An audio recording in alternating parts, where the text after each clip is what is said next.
Okay, with the little blue guides there, you get a little bit better feel for the shape. Now I have to translate that into panels. But she's fairly smooth. That chine, if you look at the fair, I guess is the word. If you look at the chine, it runs to the stern quite fair.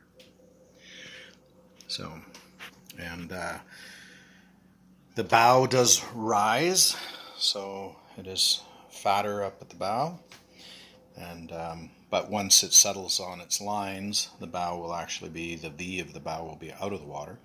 And as you well know, motorboats tend to ride nose a little high, so that won't be a problem. It shouldn't pound unless there's stupid wave. Well, the bow panel shouldn't smack waves until they're stupid big,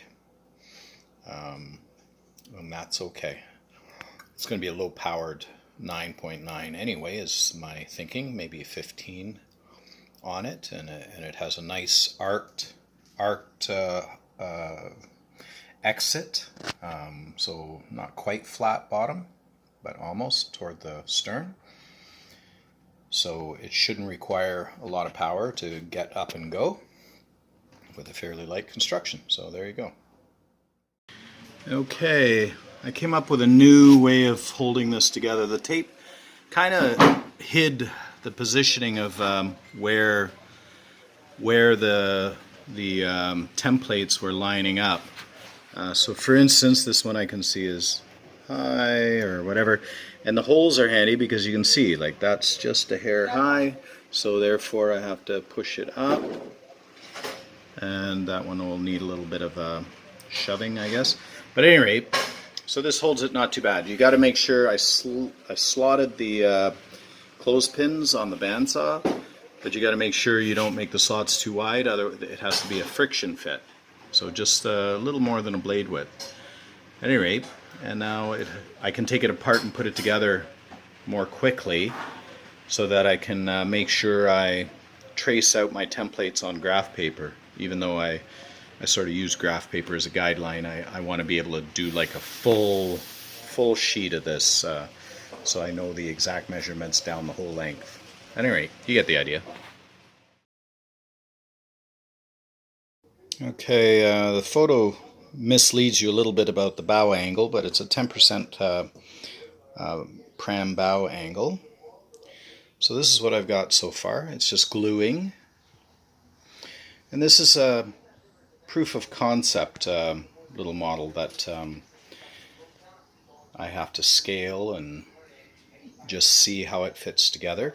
And it's funny because if you just measure, or if I just measure, being I'm so great at math, I find little discrepancies once I go to put my cardboard model together.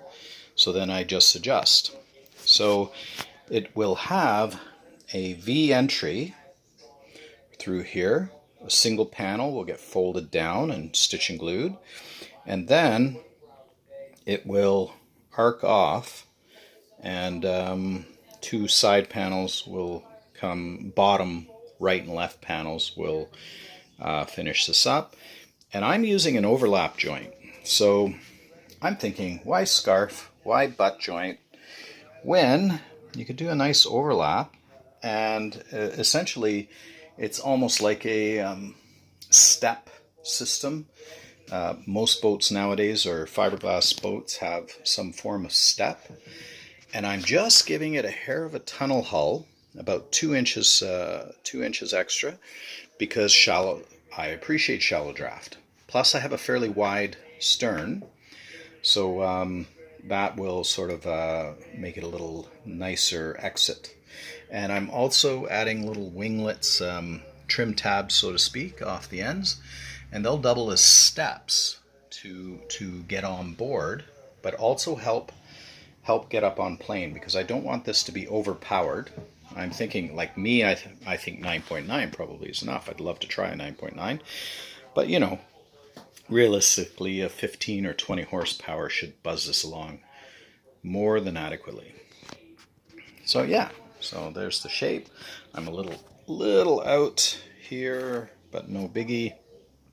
All these can be adjusted The reason you make the model is so you can adjust it when the time comes to build the actual boat. Things are fairly well aligned, but not perfect. Again, when it comes, cardboard's a little unwieldy.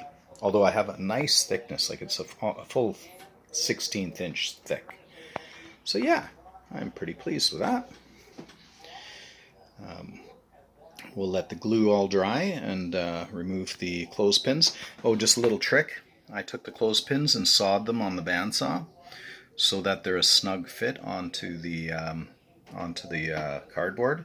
So I can shove them on and draw in the panel to the joint. So I got a little more gluing to do. This centerpiece has to be glued on the side. There you go.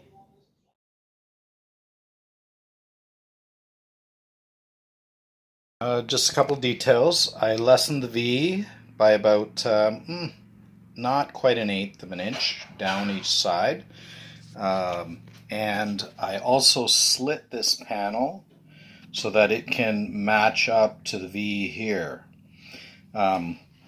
These panels could be cut at a full angle here with just maybe a little 1 inch or 2 inch little thing there. So just a couple changes because I'm putting on these forward bow panels.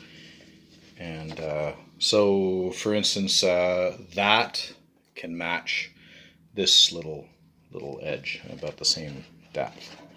So that will go on, and then the other side, and a little bit of caulking to hold it in place, some liquid nails that's supposed to be waterproof in 7 days or something like that, it says on the package. Anyway, that'll hold it together quite nicely. There you go.